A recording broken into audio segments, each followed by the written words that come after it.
Yate. Where did I hear that? Right there. Yate in our language, Navajo, means greetings. Good afternoon to all of you. I thank Horizons and all the people that were instrumental in putting this gathering, making preparations, and thank you for the invite.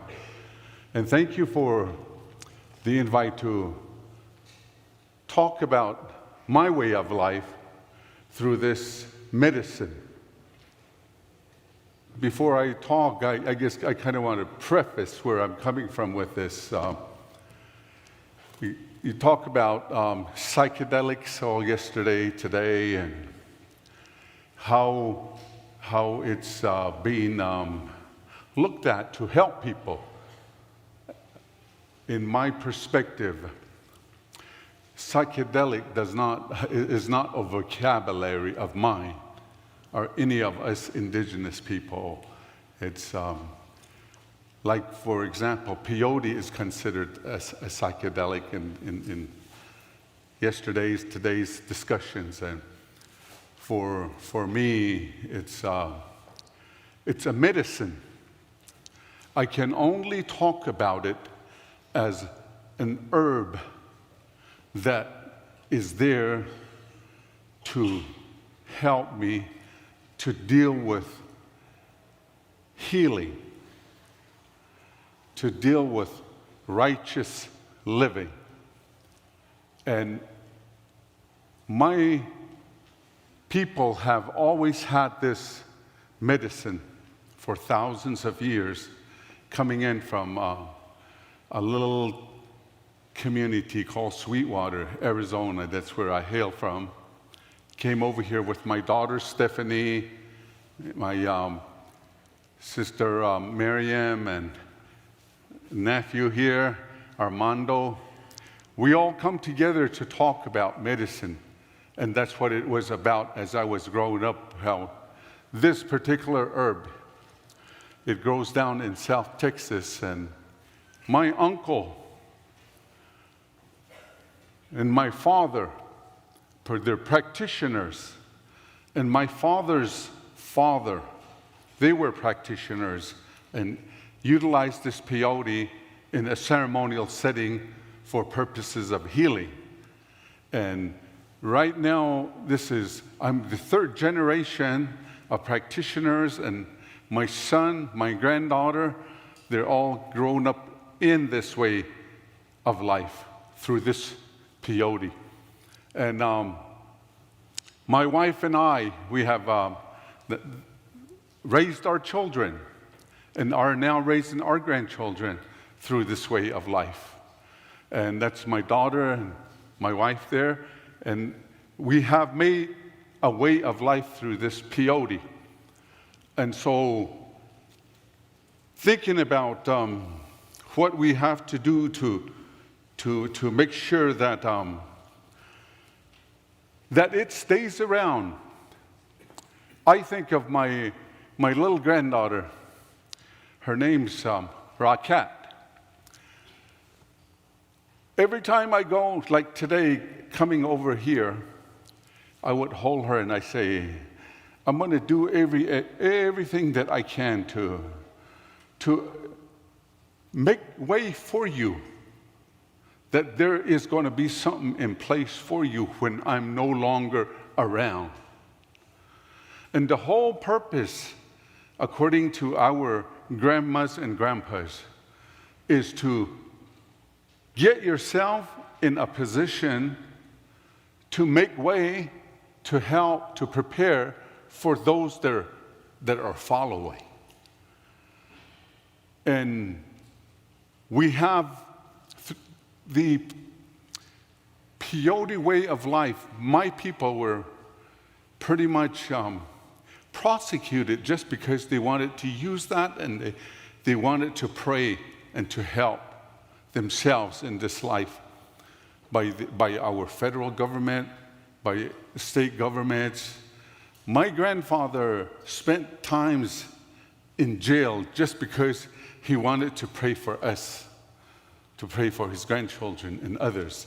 And so all of what we had to go through the years to just get a law that would allow us to use this medicine without fear of getting prosecuted was a long trial, a long fight that had to take place in order for us to get to where we're at today with our medicine. And so you think about the purpose of utilizing these herbs. I came in here the other day and I was talking to my daughter. I said, New York City, how much medicine was uprooted and completely done away with in order to have what is here now? How much was lost in the process of, I guess, what we call civilization? Sometimes I have a hard time with that term as well. Out home, we have places where we don't allow to build homes because that's where all our sacred medicine grows. You leave those certain areas alone and you build elsewhere. And that's just kind of to conserve and to preserve what we have. And this peyote grows out in South Texas. And how much there was at the time when I was yay high, when I first went down there with my grandma, my grandfather, and my parents. And as opposed to how much land there is that produces that, it's gotten really small. And so it's through those efforts that we became very concerned. What do we do to assure ourselves that our children would have this very sacred medicine to help themselves? We know for sure, and it's a fact, that life isn't going to be good and healthy and happy all the time. That's a fact. We know that our children and our grandchildren are going to be faced with different adversities, maybe in terms of health, physically, mentally, socially, psychologically, emotionally. However way that it happens, our dream is that they would have a means and a way to help themselves or to help each other through this peyote. And if that is going to happen, there was a question asked by my sister one time as we were working on this Indigenous Peyote Conservation Initiative, and she said, close your eyes and think 100 years down the road. And then after that, said, what did you think of? How is it going to be 100 years from now? And what is it that you would want to see 100 years from now? And my response to that is what I had said a while ago, that 100 years from now, I would like to, my granddaughter that I was holding is only 3 years old, so she would be probably a grandmother, a great-great-grandmother at that time, 103 years old. And she would probably be have great-grandchildren. And I would like at that time to see that she knows what she had to do, and she had done what she needed to do to assure that her grandchildren would be in good hands, that there would be a means and ways of helping themselves. We all know that Western medicine doesn't have all the answers that we need. That's a given. And what we have and what we do to help ourselves, we have to learn to have a plan to be prepared for tomorrow. in our mission, empowering Indigenous communities to conserve, regenerate, and reconnect to their sacred peyote medicines for spiritual use for generations to come. Just to give you an idea, as we were driving, I forget where it was, and I saw all these plants way on top of a roof. I think it was trees. I said, if I was able to talk with those plants and ask them what they're doing up there, and if they are comfortable, and if they like where they're at, what would they tell me? And I would go over to yesterday, over with my daughter, walking down Central Park. We got into an area where we weren't able to see any skyscrapers. And I asked my daughter, I said, is this for real? Or once we get out of that, where we can see all the skyscrapers, is that real?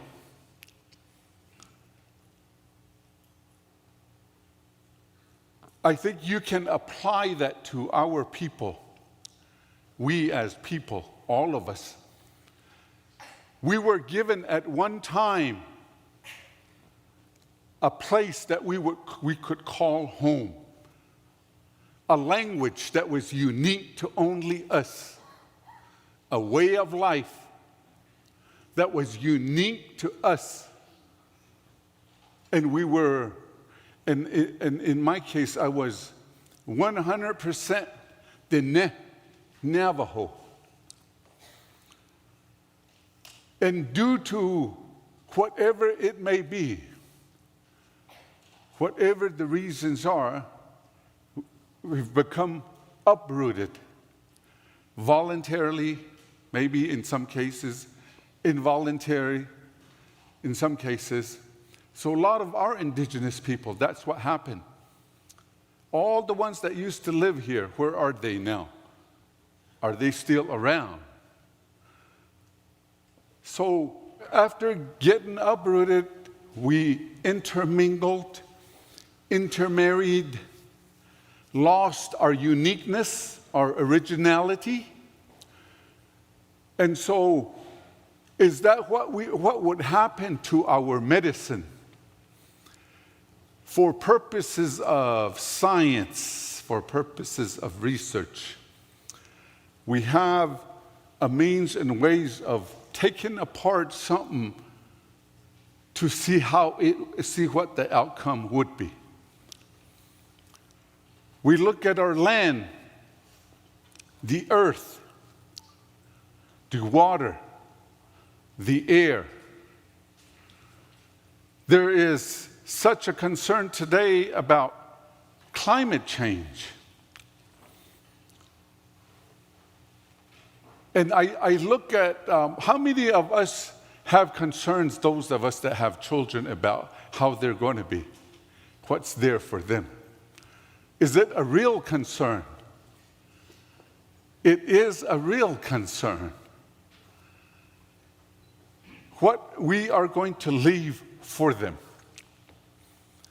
And in terms of extracting whatever that we want for our own purposes and our own immediate gratification, and most of the time it's probably to fatten our wallet.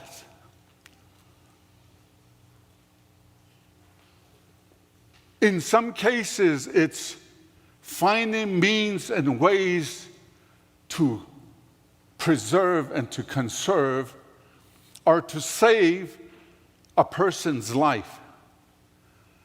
And way back years ago, when everything was natural and holistic, there was a means and ways to address all that evolved and all that was challenging. Health, whatever. There was a community. People came together to help one another. And as I was here today, going up and down the street, Out home in our little town, you go down and you would have a hard time moving forward because everybody says, "Yate, yate," greeting you. But here, do we have that? I walk the streets and I have yet anybody to stop and say, "Hey, yate, how are you doing?" And I'm afraid to do that too, it's. And is that normal? Is that the way it's supposed to be? There is medicine, according to my grandpas, in each one of us. You come on a person that might be having a hard day, and you walk up to them and say, "Yate, how you doing? I hope your day is going well." That connection there's medicine in that.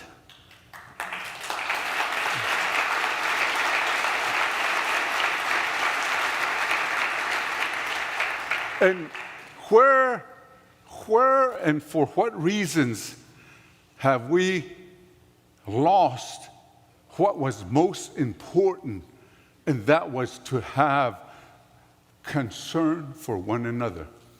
That one's well-being is important to everyone. Where did we lose that? Why did we lose that? So why is it that we're here talking about psychedelics and how we can help a person that has a need, that was afflicted with something that is bothering them? And so maybe our people, we move in a holistic form, a natural cosmic order. And so as we're grown up somewhere along the way, we would come up on something that might afflict us some way. And as we're moving forward, it's going to catch up with us, and we're going to be looking for means and ways to help ourselves. And grandma and grandpa would catch up with you and say, "Hey," and they start diagnosing, talking with you, and you would go all the way around. And pretty soon, you'll come back to the time where that particular issue had started. And you would get back there, and you say, "This was the issue. This is the reason why you are as you are."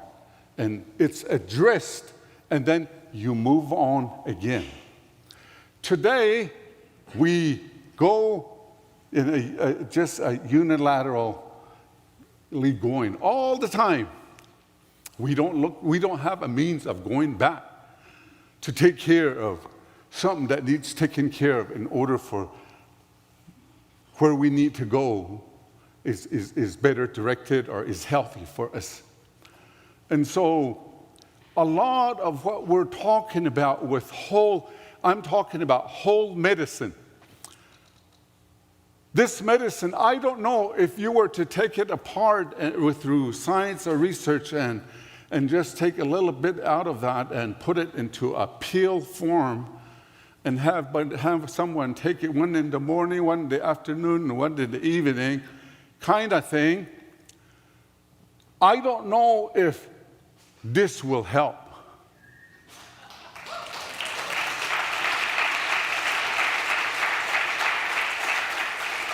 But I know for sure this helps.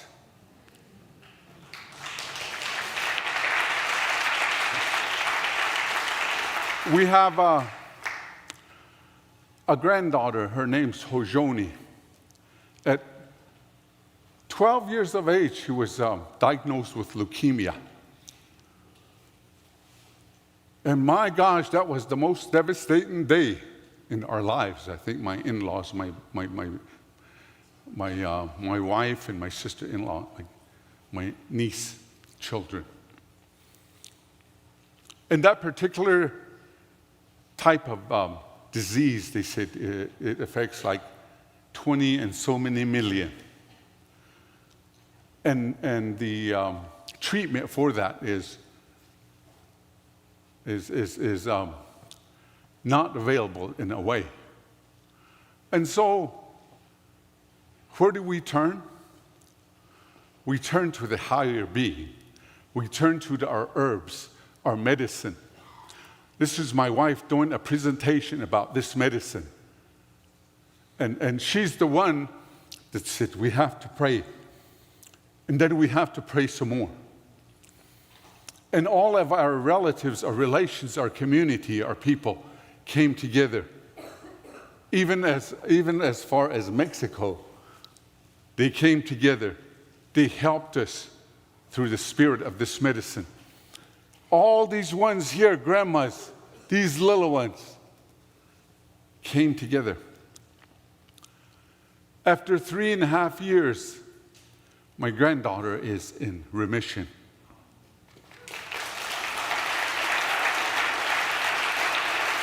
And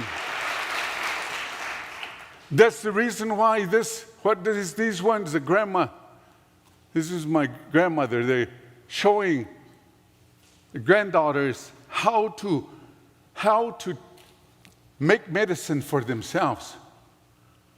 There is a way, a protocol, a process that is used. And in our way, indigenously, you say, before you take, you give first. And you take only what you need for your purpose.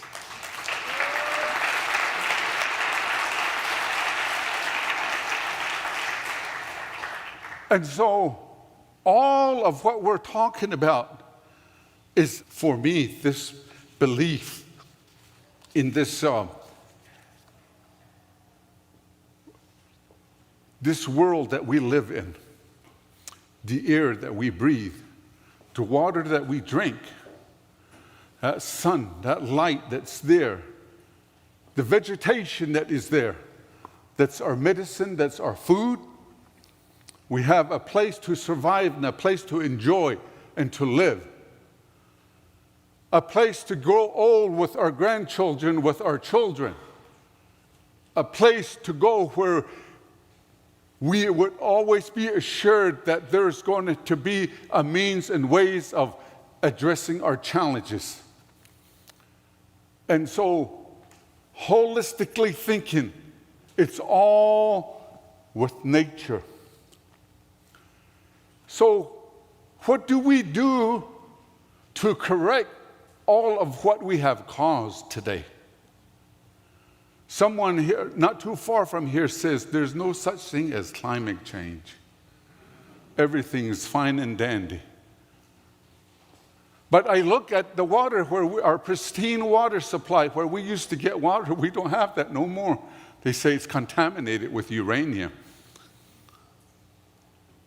And so, what's there for us if we don't do anything about it? In our minds, however brilliant we are, I think the best place to start is beneath the pavement on that ground, the dirt. Get back down there. Reground. Reconnect. Isn't that what we were talking about? Reconnecting? Maybe we're just floating around now with no connection.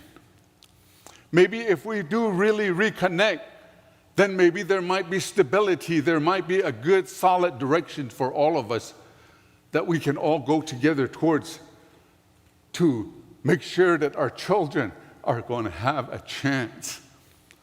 Our grandchildren are going to have a chance to not buy water like we do, but go to maybe a spring somewhere and get water and drink it. And don't need pesticides to harvest, but be able to take care of themselves and be self-sustaining. So, today, my message in all of this, this is a beautiful home where we make music and we pray for one another. Right here, I look at this and I thought, wow, that is beautiful.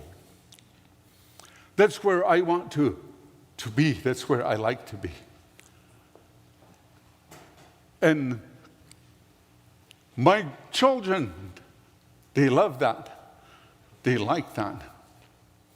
Because whatever your purpose and your reason is, there's only two reasons why we go to our ceremonial dwelling. The first reason that we go over there is that we go over there to support whoever put that up to help themselves, their purpose and their reasoning for erecting that ceremonial home. We go over there to help that purpose for that. And the second thing, we go over there to help ourselves. And so anything and everything that we do in this life, my grandfather says, that's your only reason. Where you go, you be a part of it and help along. And at the same time, you might get information to help yourself. That was my reason for being here with you all. You know, I think that all of us, we're trying to find ways to help each other and help those that are in need of help. And how we do it and the way we do it, it's all in our hands. It's in our hearts. And the way you do it is you have to have that means of not taking each other for granted, but that we're all a part of this holistic, cosmic, natural process.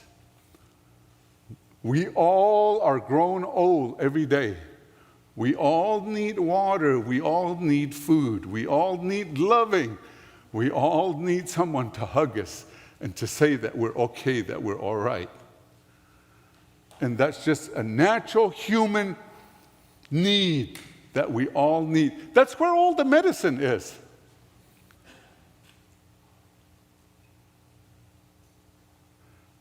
That's where the medicine is. That's where healing is.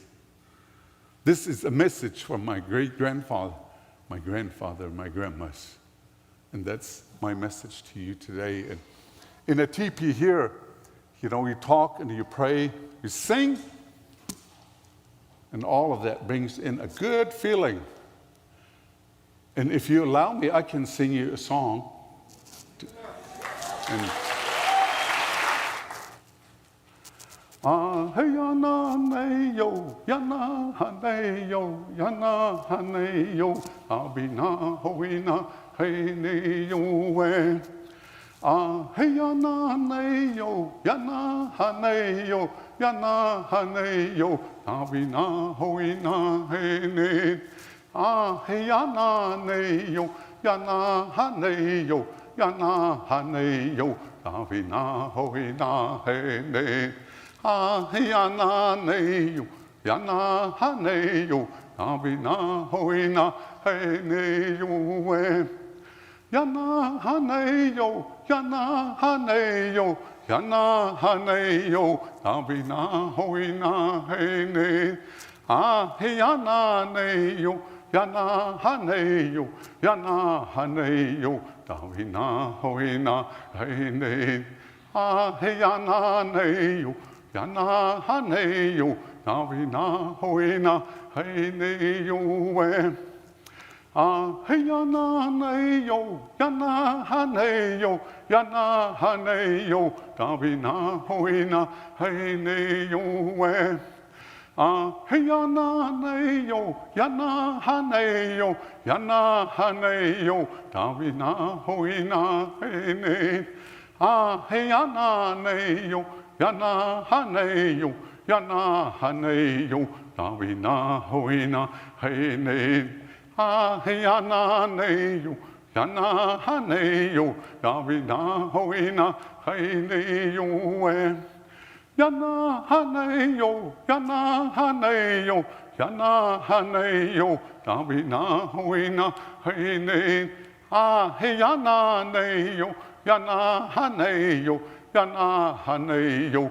abina hoina hey ne hey yana ne yo yana hane yo abina hoina hey ne yo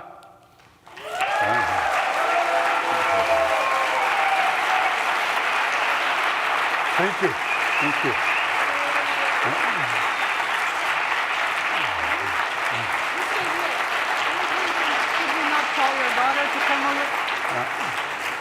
Hello, everyone. My name is Stephanie Yazzie. This is my father. It's always intimidating to be his daughter. So my hesitation is just, I'm shy. So that's one of the things why I try to keep to myself. But, you know, my father stands for our family and our community, and he's a leader. You know, many people look up to him and stuff, but to me, he's just my father.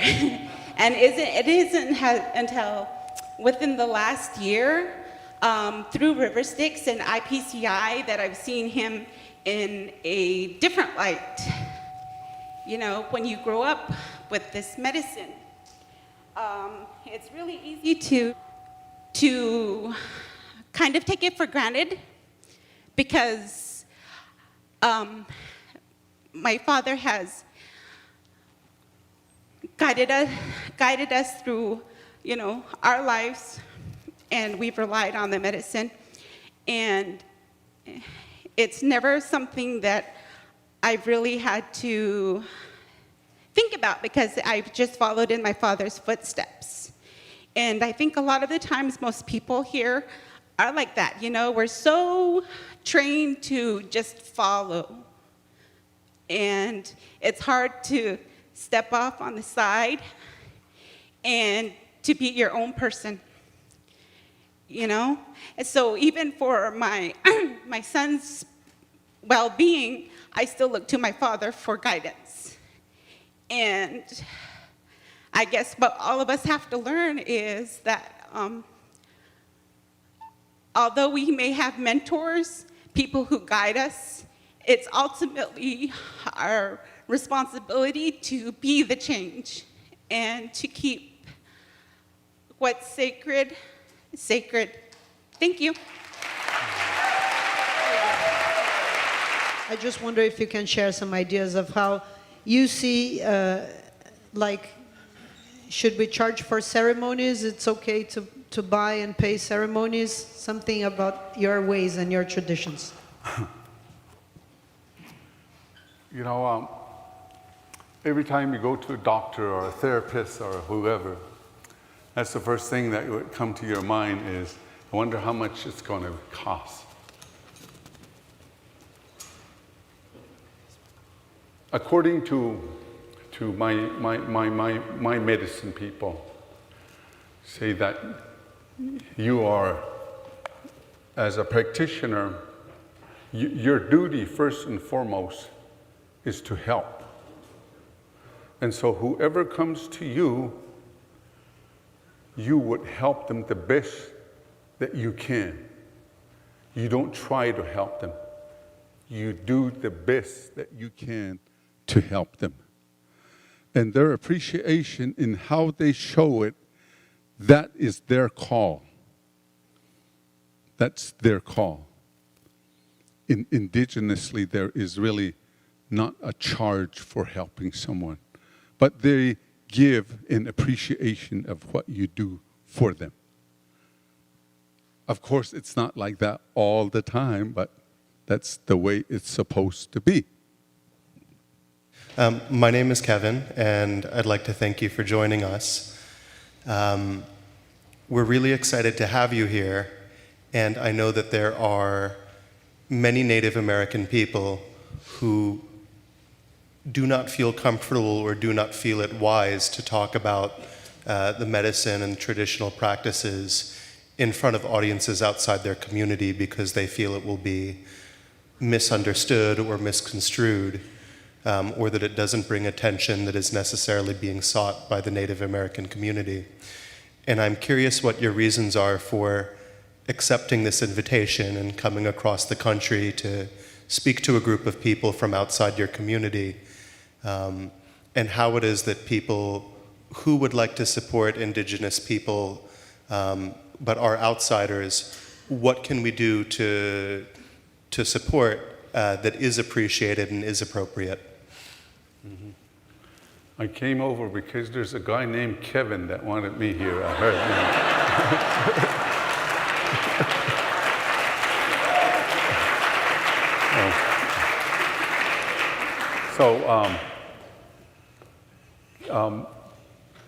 What I was just talking about earlier, there's our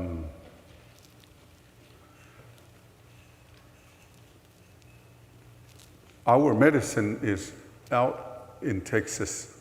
It's where it grows, its natural habitat.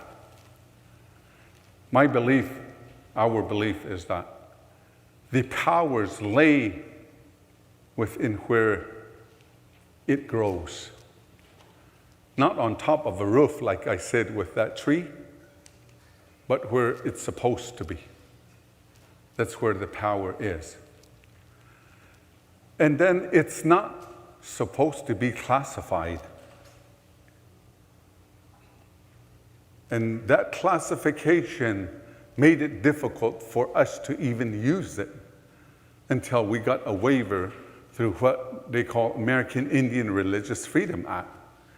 It finally allowed us to utilize this peyote only if you're an enrolled member of a federally recognized tribe and only for ceremonial purposes. All of you, for the most part, I think, gathering my listening here yesterday and today, are looking for alternative means of helping yourselves and each other.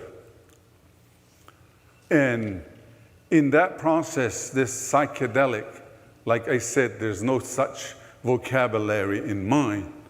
I'm not even sure how that goes, but they say it alters something that alters the mind, something that does this and that.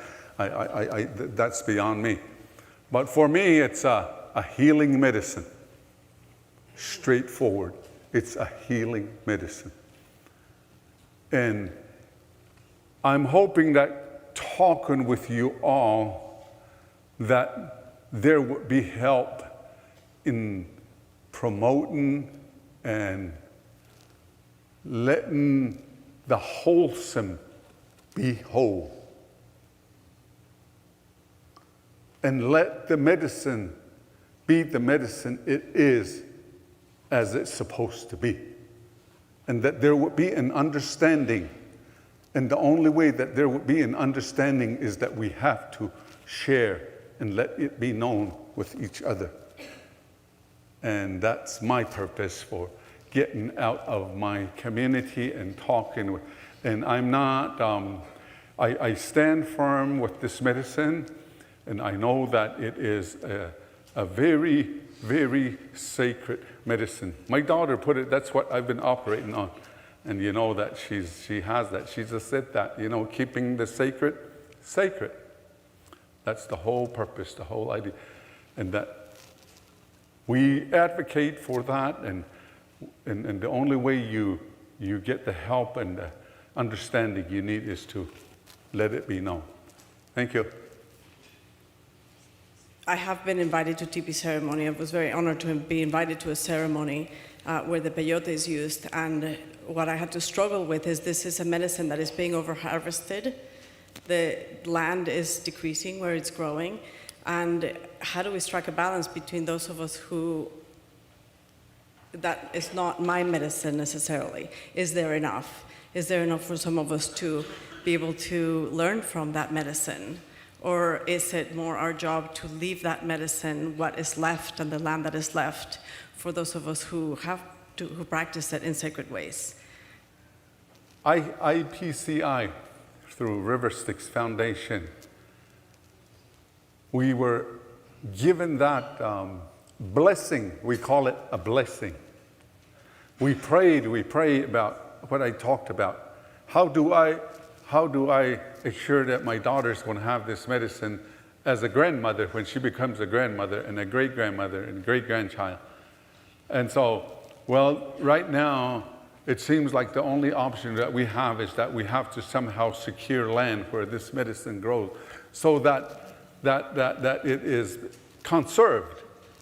And so River Styx Foundation gave us a support, financial support, in order to secure 605 acres of peyote land in Texas. And that's where IPCI, Indigenous Peyote Conservation Initiative, that's where it was born. And the purpose of that is to take care of this medicine and to somehow sustain it so that it will be here for a long time. And so those from the outside that help us, that's what some of the reasons why too, that I feel that it's my duty to let it be known where we're coming from and how our thoughts are regarding our way of life. Maybe someone might also say, I would like to, have a part in assisting you in your efforts, in your needs. So that's kind of how we're doing this. So. In our medical context, we do these psychedelic therapies in clinics, and we go introspective. We got the blindfolds on, music, and as many of our interpersonal problems or traumas or things that we resolve, that feels like tier 1, because tier 2 is a connection with nature and each other, and there needs to be an incorporation of that aspect as well. And drawing from the sacred traditions, how do we draw from them? We can't just draw from them. They need to include the wisdom keepers. And so I want to know how you envision collaboration so that we can combine both these aspects into a holistic healing in an integrated kind of way, because there's a medical, there's traditional, but I think there's a lot of people that want combination. So how do we do that in the best way? That's the task that brought us all together, I think. Trying to figure that.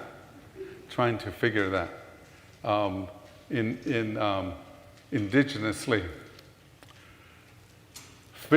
any physical ailment, you can look at some kind of an herb or a massage or something to take care of that.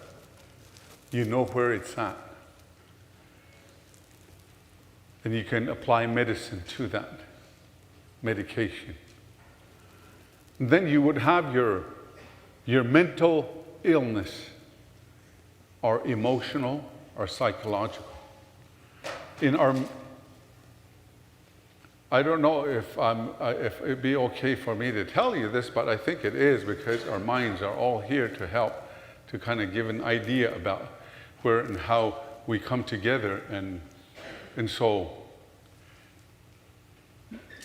if there was a person that was having a problem with the mind, however way it is, for us, we use this tobacco. It's a sacred tobacco. We all know. You probably know more than me. You guys are psychologists and all kinds of credentials, and you should be telling me. But let me say this. So, our mind, we know our mind is there. We can sense it. We can feel it without touch. But our mind, we cannot grab it like we say and show where it hurts, like on our arm. If it's hurting right here, I could say, it's right here, and we could massage it and apply something to make it better. Our mind, we know, is there, but we